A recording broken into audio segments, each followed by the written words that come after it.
On est de son enfance comme on est d'un pays. Quand naissent les « je me rappelle », on revient toujours d'où l'on vient.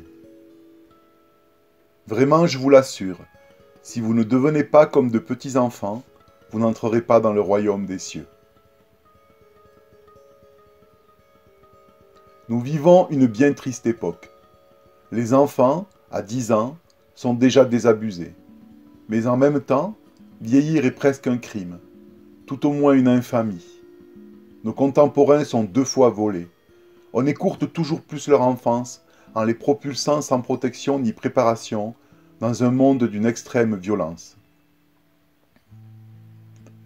Un monde dans lequel on les presse de s'insérer, coûte que coûte, pour devenir une petite partie de l'immense machine à produire et consommer qui dévore insatiablement l'humanité. Et puis, on les vole une 2e fois, en instillant de toutes parts l'idée que vieillir est honteux, méprisable, répugnant. Ceux qui n'ont ni le courage ni la force de s'opposer à cette double tyrannie passent à côté des plus belles offrandes que l'existence met à leur disposition.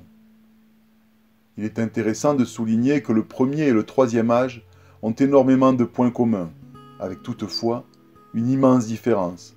Ce qui est naturel chez les gamins est retrouvé et cultivé par les seniors qui acceptent de regarder en face les grains dans le sablier.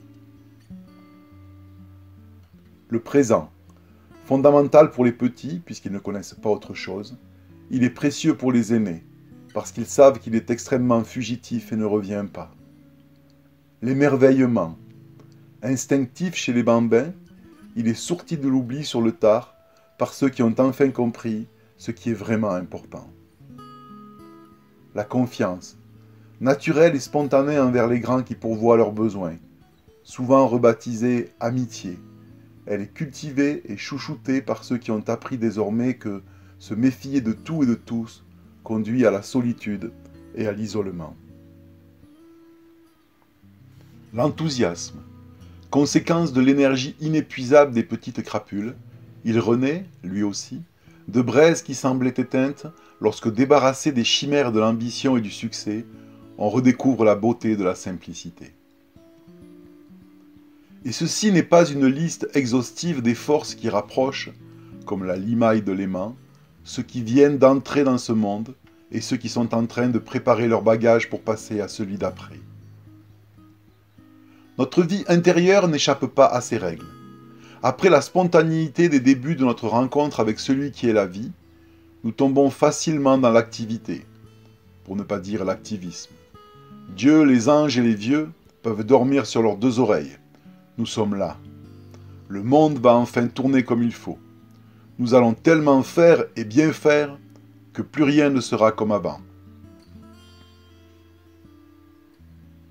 Pourtant, l'empilement inéluctable des saisons finit par venir à bout de notre énergie débordante. Nos dents raclent moins le carrelage, nos baskets nous serrent moins aux chevilles.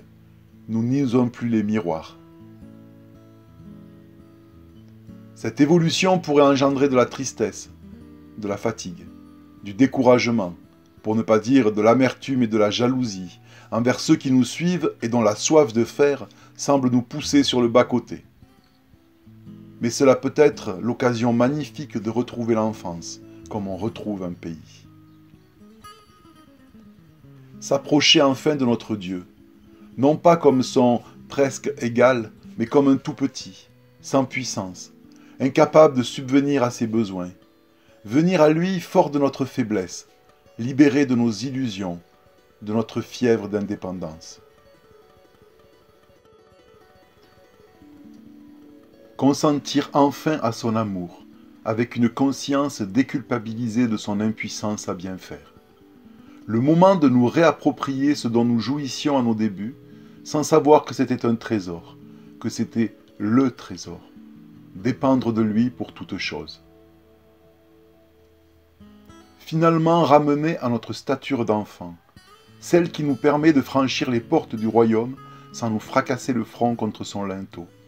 Heureux et comblé d'être, enfin et pour toujours, confortablement assis sur ses genoux. Signé, le sale gosse en paix, Philippe. Post-scriptum. Si vous n'avez pas, au minimum, 15 ans de plus que l'âge du Christ lorsqu'il mourut, ne soyez pas surpris si cette méditation n'a pas trop de sens pour vous. Ne la jetez pas, mettez-la de côté et ressortez-la dans une vingtaine d'années.